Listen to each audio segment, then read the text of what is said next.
angular, linear and angular momentum, principle of impulse and momentum. So anytime that we have time in the problem, we have velocity or omega for that matter, both of them, okay, and we have sigma forces or sigma moments, just like we did with a particle, then it becomes like the principle of linear impulse and momentum. We add to it the angular because there is also rotation. And that's in a nutshell what it is. Yeah, but I think we talked everything like the conservation of energy and all these part in the particle, no? And Right, and now we are generalizing it to the rigid body. So it's the same. And that's what we done the Newton's second law for both particle and rigid body. Work and energy for particle and rigid body. Now impulse and momentum for particle and for rigid body. So there are concepts of linear angular momentum, which we defined it before. Remember, even for the particle, we said the linear momentum, we gave it L, is something like mass times velocity squared for the particle, right? And it would be a, not squared, sorry, mass times velocity. And for the particle. For the rigid body, we make it for the center of gravity, okay? So linear and angular momentum. And we define angular momentum before for the particle as moment of linear momentum, so we know it. Now we're going to define something else. Angular momentum, I don't know, we typically call it H. It has to be about a point. It would be like an I about 0.0 times omega. It's also a vector. So these are linear momentum and angular momentum. The impulses, we define integration sigma f dt, and we integrate from t1 to t2, and we call it linear what? Impulse.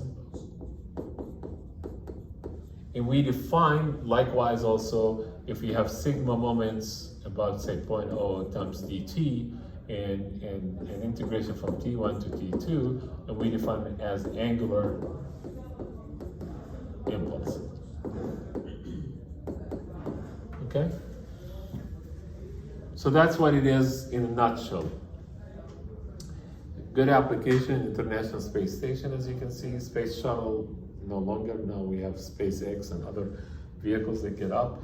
The docks in there, everything is up in space. It's rotating, it's angular momentum, it's, you know, so we can look at even problems along those lines and conservation of negative momentum.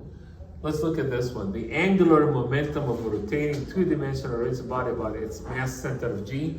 We're talking about angular momentum, so it would be some sort of, why is it not writing? Oh, draw, stop, doesn't want to write. Anybody tell me? How do I get it back?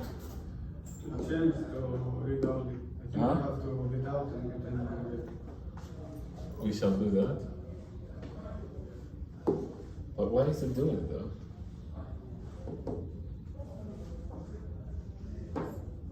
It worked.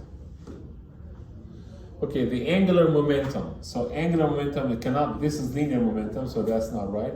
Mass times omega, that doesn't make any sense. Again, velocity doesn't make any sense. So it's gotta be angular momentum has gotta be omega times the mass moment of inertia, so it'll be IG omega. If a rigid body rotates about a fixed axis passing through its center of mass, the body's linear momentum will be mass times velocity of the center of mass. If it rotates about the center of mass, it means it's pinned in there, it means that the velocity is zero. So the right answer should be 0, because the velocity is 0. So linear and angular momentum, I just said in the beginning, like, maybe talk about this chapter. L is equals to mvg, we track the center of mass. And hg will be ig omega. If you look at it from this general body, as you can see, L is equals to mvg. It has two components, of course, you can break it, but hg about point g would be ig omega. About any other point we can calculate, but we have to use the parallel axis here. So this is what the linear momentum is mvg, angular momentum is ig omega for a rigid body. Okay? If it was for a particle, what was hg for a particle? It was r cross mv. Remember, it was defined as moment of linear momentum. Okay? So, we're cool with that. If we're to take this one, if your body is in pure translation, whether it's doing rectilinear motion or curvilinear motion, we have a velocity of g in this direction. So L is equals to mvg, And then there's no rotation involved, so hg will be 0. Because it's ig omega. Omega is 0, so it's gone. Okay? So that's when you have linear only momentum. If you have linear and angular momentum, again, you have a body, let's say like this, it has a center of mass at g, it's spinning with an omega counterclockwise, and it's spinning about this point in here. So we're pinning it here. So here, this would appear to be in circular path about point O. The tangent will be the velocity, the linear momentum will be a vector, it will be LMVG. It would have a linear momentum point G. And it would have an angular momentum of what G would be IG omega. So L equals MVG and G equals IG omega. If we look, we don't want to look at G, we want to look at O. So we look at O, it doesn't have any translation. The velocity of point O, its spin will be equals to 0. So O will not translate, will not have a linear momentum. But it will have pure rotation of the total system around it. And I'm going to say H about point O will be IO, because you have to calculate IO here, times omega, the same omega in there. By the way, IO is really IG, right, plus MD squared typically, right, when you do it this way, with the parallel axis here. So it's IO times G, and this is also a vector, and it's this way. IO omega. If you do it this way, it would be parallel axis theorem. So let's look at it this way. Linear and angular momentum continued. I don't know what this one is. It's the general is L equals this, Hg equals this. If you calculate by the end of the point, even if it's not on the system, it would be Ig omega plus the parallel axis theorem. You take the moment of this of linear momentum, so mass times Vg times the perpendicular distance between an axis passing through this and axis passing through this, so it will be this one. About any other point, you have to take the Ig omega plus the moment of linear momentum, which is this way. So principle of impulse and momentum becomes L1 plus impulse of all external forces applied, sigma in or out, doesn't matter, T1 to T2, F dt. If F is a function of time, you integrate. If it's constant, you bring it out and you multiply by T2 minus T1. So it becomes MVG1 plus, this is a vector equation depending on the coordinate system, X, Y, and Z, or R, T, and Z, whatever it is, it applies to it. Likewise, the same equation for angular impulse and momentum will be Hg1 plus moment in here equals Hg2. So those two equations are the fundamental equations. One is linear impulse, linear momentum equation, and one is angular impulse, angular momentum equation. Okay, those are the two equations. And you always here track the Vg, the G, the center of mass, and here also you look at Ig. Typically, we want to know the free body diagram to know all the forces that are acting, but also we can draw what we call an initial momentum diagram. It would have an Ig omega 1, MVG1, final will be Ig omega 2, and final MVG2. Here you put all the forces, external, all the moments, okay, external, they'll become the impulse diagram, but you integrate with respect to time. It's a free body diagram, but integrate over time to get the impulse. That's what it says. Okay. And we're going to solve a problem and see how to put this one together. And here's a good example. It says the 300 kilogram wheel, this is a wheel, has a radius of gyration about its mass center OKO is equal to this, 0.4 meters. The wheel is subjected to a couple moment of 300 Newton meter. So couple is doing it this way. If it does it this way, it's going to travel in this direction. It has a radius of 0.6 meters. This is a point of contact. It says the angular velocity, you're asking about the angular velocity after 6 seconds if it starts from rest and no slipping occurs. Roll no slipping means that the velocity of O, we can calculate the velocity of O, will be omega cross, of course, RO with respect to IC. IC will be 0.8, right? So its magnitude would be something omega times R in the direction of I, in this direction, right? because there's no slip. Also, alpha of 0.0, if there's no slip, will be alpha times r, I'm gonna drop these things, in the direction of I, right? So its value is this way, alpha of 0.0. This is because of no slip from chapter 16. We got moments, okay? And we got angular velocity, we got time, so impulse momentum is applicable. A point of contact would be instantaneous center-of velocity. It would be the normal force up, right? The weight would be down. If there's a friction, it would be in this direction, of course. So all of that, we have it. And if we're to sum moments, I can sum moments about 0.0, or I can sum moments about a point like A, where all the forces, friction, normal force, weight go through it, so I don't have to worry about them. They produce zero moment. I would love to take sigma moments about point A. So here's what we have. The system has IG omega 1, rotational, angular momentum, linear momentum, MVG1 will be in this direction. Final will be MVG2 and IG omega 2.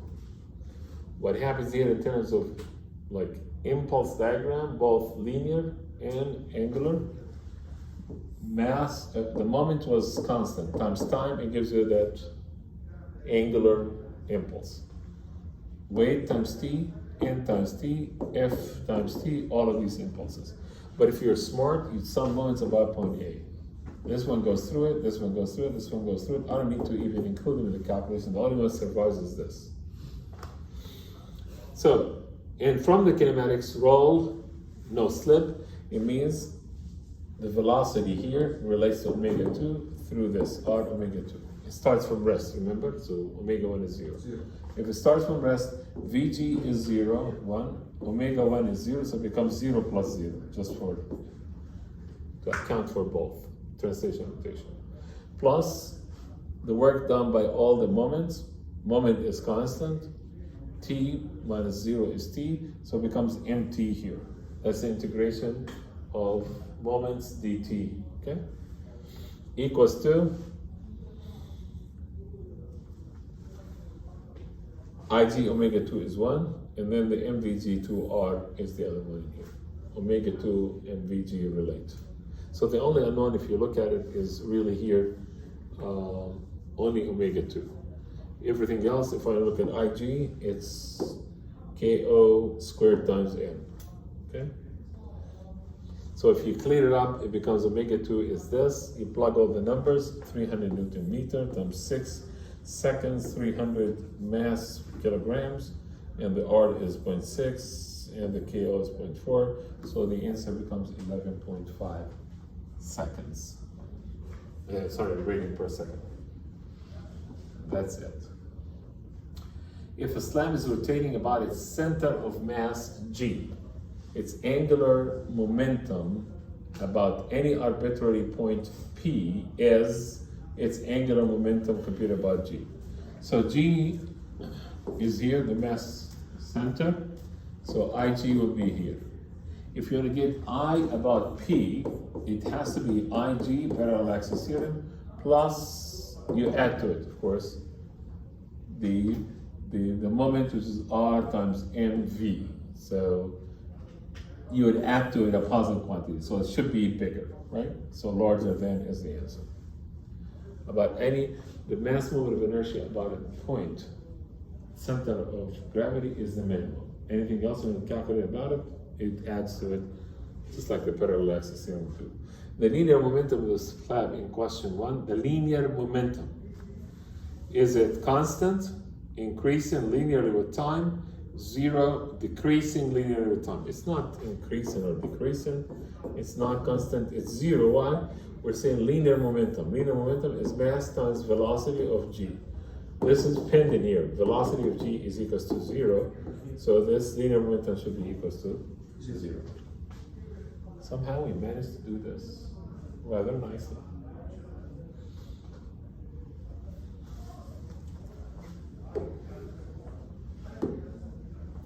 And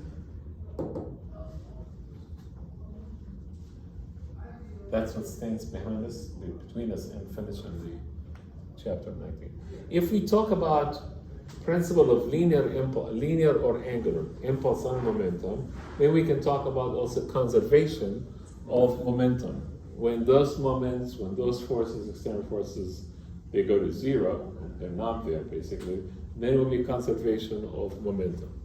So there are plenty of applications, of course. Conservation, if you go to bowling alley, I don't know, if you're good at it, you can get a strike. You spin, you translate, you make the cue ball go the right way. If there are no external impulses acting on a body, what will be conserved? Neither linear momentum, no. Only angular, no external impulses, linear or angular. I would say both linear momentum and angular momentum are conserved. Okay, so you see a figure skater or a gymnast, and you see how you manipulate the distribution of mass away from the center of location. If she stretches an arm out, she slows down. If she's spinning, twirling, or ballerina, if you put your arms out, you slow down, and so on and so forth. So this applies in this case. A skater spends a lot of time either spinning on the ice or rotating through the air. Of course, it goes up like this. To spin fast for a long time, the skater must develop a large amount of angular momentum. Skater's angular momentum is constant, and the skater spins faster when the arms are tucked in. Slower when you do them out, and you see that because the mass moment of inertia increases as you do it this way, so omega goes down because it's conserved. Through her body like this, there are no forces, external forces, when she spins. It's her weight and doesn't contribute anything else. So there is no, except what she put in as energy before, and that should be there that makes it spin. The friction is what makes it, kills it if she spins. She's not going to spin forever, but friction with the ice is very minimum, so. This silly professor sits in a chair, spins himself. Actually on YouTube you can see it. And puts the dumbbells out and brings them in. Damn, I think it's Mickey Mouse stuff in the illustration. So. Okay. So what happens? This is the linear impulse of momentum. This is the angular impulse of momentum for a rigid body. L1 plus summation of this equals L2. If there are no impulsive forces, this goes to zero.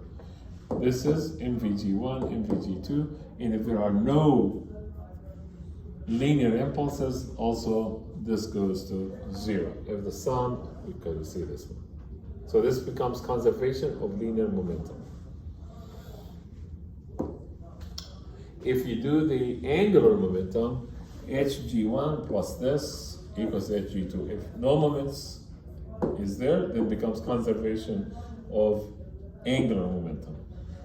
Ig omega 1 should be equals to Ig omega 2.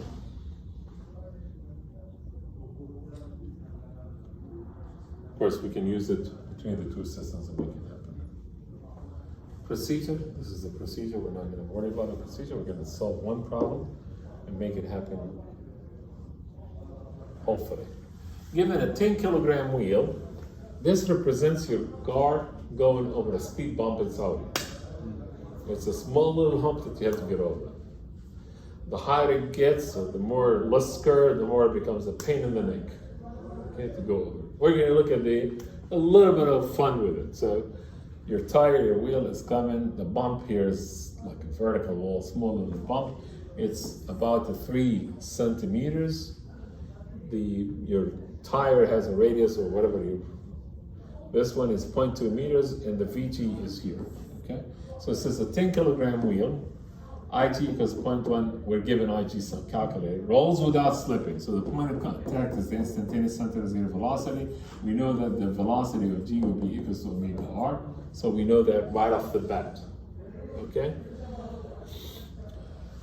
So you're asked to find the minimum velocity Vg the wheel must have to just roll over the obstruction at A. So it's going to hit this bump, it's going to come and then roll over. So it's traveling here, then it comes in here and then rolls over. So there are 3 parts of it. Since no slipping or rebounding occurs, the wheel pivots about point A. And point A becomes like instantaneous center of zero velocity in a way, okay, with the center of rotation. The force at A is much greater than the weight, and since the time to impact is very short, the weight can be considered non-impulsive. The reaction force at A is a problem is we don't know, of course, you know, then becomes this is a pivot point, okay? Let's just go. Here's the physics of what happens. Impulse momentum diagram. Point G will have an mvg1 in this direction, will have an ig omega1 in this direction, okay? And this distance we care about, and it would be, the total radius is 0.2 meters, okay? And this one's 0.03, so this distance, we're gonna look at it as 0.2 minus 0.03 meters. We'll come to it. The forces in here, the weight, 10 kilograms times 9.81 is this, times delta T, whatever the time is. Okay, and from here to here is a D.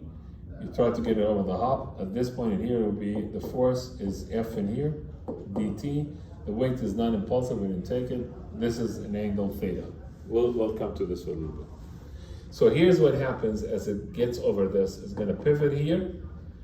This will be like a circular path about this point, okay? So this one will have a velocity in this direction, okay? And this will have an Ig omega 2 and mvg2. But the instantaneous velocity will also be at point A. So how do we assemble this? If we say that the conservation of angular momentum, HA1 equals HA2. There's nothing in here.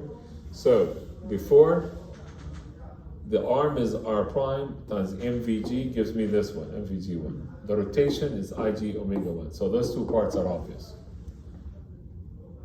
The moment of linear momentum, R prime, which is this, 0.2 minus 0.03 times mvg1, and plus I omega 1. Here, same story. It becomes a complete R times mvg1, because this is, and this one parallel, 0.2 is this, plus Ig omega 2. Now we start interpreting things. This is R prime, okay? Mass is 10, Vg1 plus Ig you calculate, was given x with 0.156, omega 1 equals, this is 0.2 times 10 kilograms times Vg2 times this.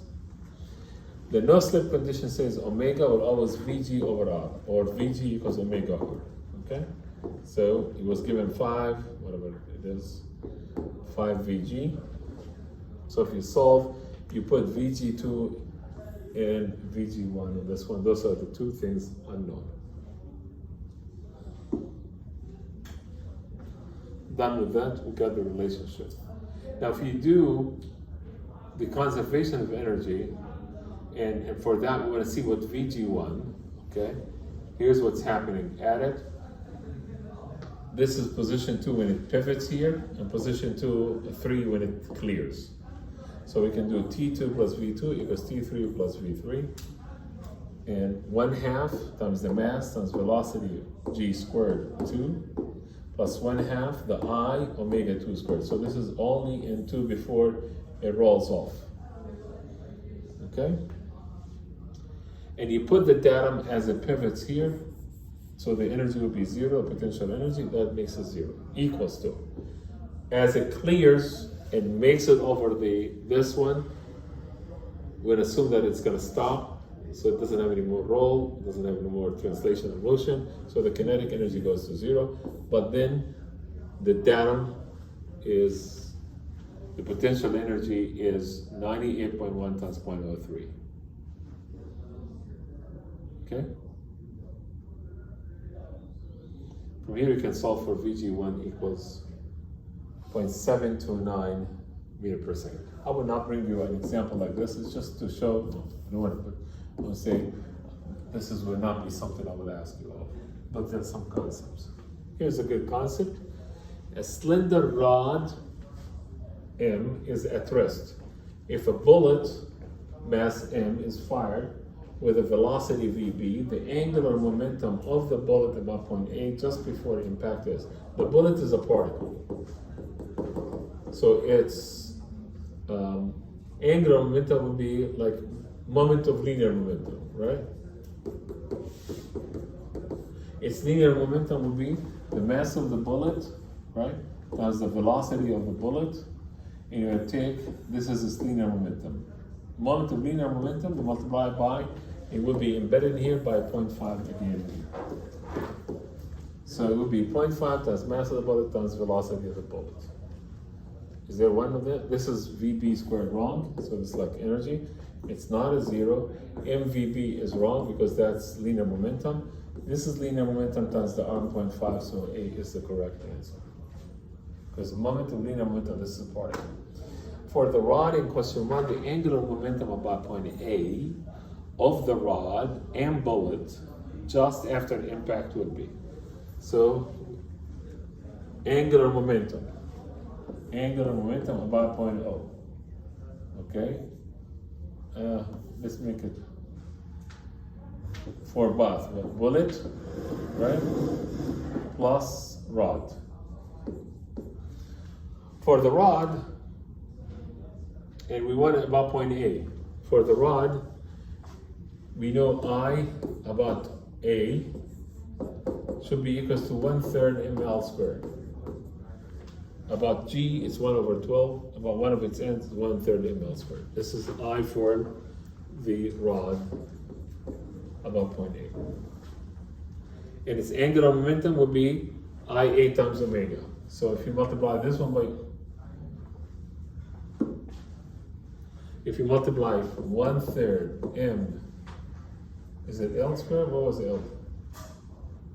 Does it have an L? Yeah, it's L, 1/3 ml squared times omega. L is 1, so it becomes 1, because 0.5 is this one. So it becomes 1/3 m omega, that's for the rod. Anyone has 1/3 ml? Doesn't matter if it has 1/3, we'll look at 1/12.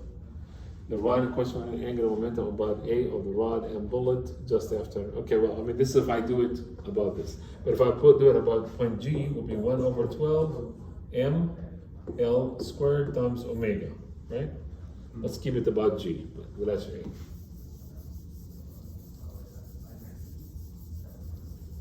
So this would be I, G times omega.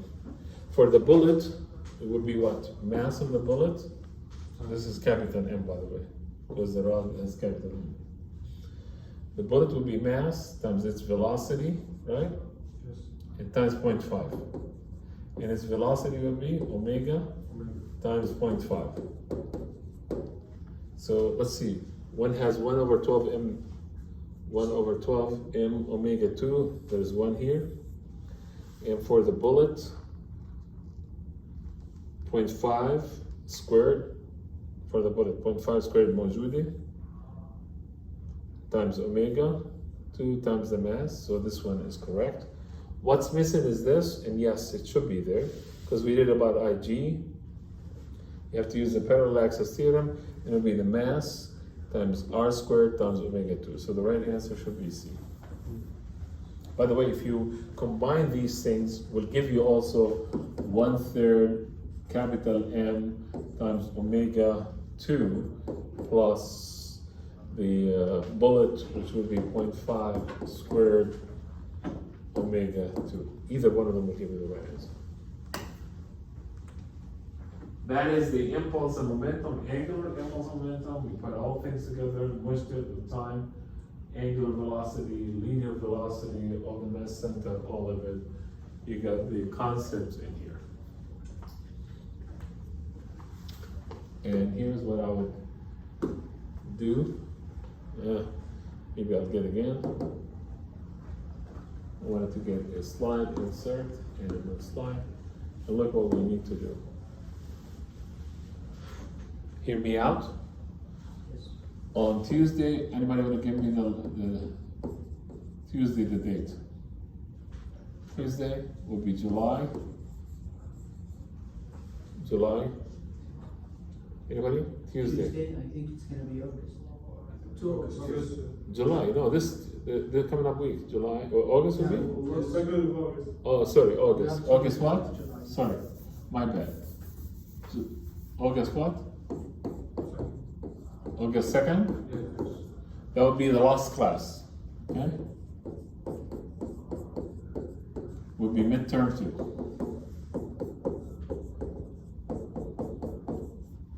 Okay, August 2nd will be midterm 2, and it will be chapters 16 through 19. 16, 17, 18, 19. Easy concepts in 18 and 19, just definitions of this nature, maybe a small little thing, what's the kinetic energy, or maybe formulate the problem but not solve it, just like we did in here today. So Okay? no equations in 18 and 19? Huh? There will be not equations on 18 and 19 in the literature? I didn't say it would no equation. I'll give you the equations. The equations will be given, but it will be no like, it will be something along those lines. The rod. I'm going to come to it and things like that. So it's not the. Okay. So this is on Tuesday, which will be the finale. The final is when? 7. So it'll be August. All right. 7. Yeah. At what time? Noon time? You said Yes, yes. no, 12. 12. So it'll be 12 till 2. No more than 2 hours. Okay. 12 till 2 on that day will be comprehensive exam. But of course, emphasis comprehensive. I don't know what I slotted. Will be all chapters 12 embedded through 19. Okay. Will be rigid body particle. I'm sure Newton's second law, free body diagram, kinetic diagram, and some of the concepts and the definitions. State Newton's second law of this, that, and the other. We can talk about it more on Sunday because we're going to meet on Sunday. Okay? So that's for you Tuesday. If you're going to take a picture of it so you know what is happening on Tuesday. If then we can do insert a new slide. And what's for Sunday? Sunday, I'm going to call it take home quizzes. We're going to do it right now. And you, Sunday, what will be the date? This will be July, right? Huh? This Sunday, July 30th? Okay. 30th or 31st? I don't know. 31st. This will be something we're going to come and probably do a finale of the course. You're going to get the take-home quiz. What is the take-home quiz? Here it is. We get a rod like this, okay? And the rod is hinged in here. So this is rod, bar, whatever it is you're gonna call it. It has a length L, it has a mass M, it's uniform, which means this G should be in the middle of it. Okay, so it has a G and it has an L. And then we're gonna let it swing.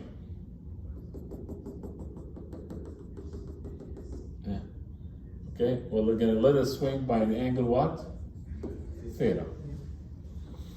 You're going to do everything you can do on this one as your take-home quiz. What are we going to ask about first? 1, a key, draw what? A free body diagram and kinetic diagram. And this is in the vertical plane. So this G is here, if you take a picture of it. Is that good? Yes. So draw a free body diagram and kinetic diagram. We're gonna make maybe find expression, derive expression for maybe omega and anything. It's gonna swing with here with an omega and it's gonna swing with an alpha in terms of the system parameters. Any way you want. Conservation of energy, maybe the second law, whatever it is you can find out. Derive an expression for it in terms of system parameters. 3, what are we going to do? Tell me. Mass of moment of inertia. Find the It could be, yeah. Maybe we're going to say use work and energy. Use work and energy. And it should be this one, and find omega. So this way, it's a rigid body. So maybe we don't need this. I want to first do work and energy. Okay? And here we're going to say write equations of motion.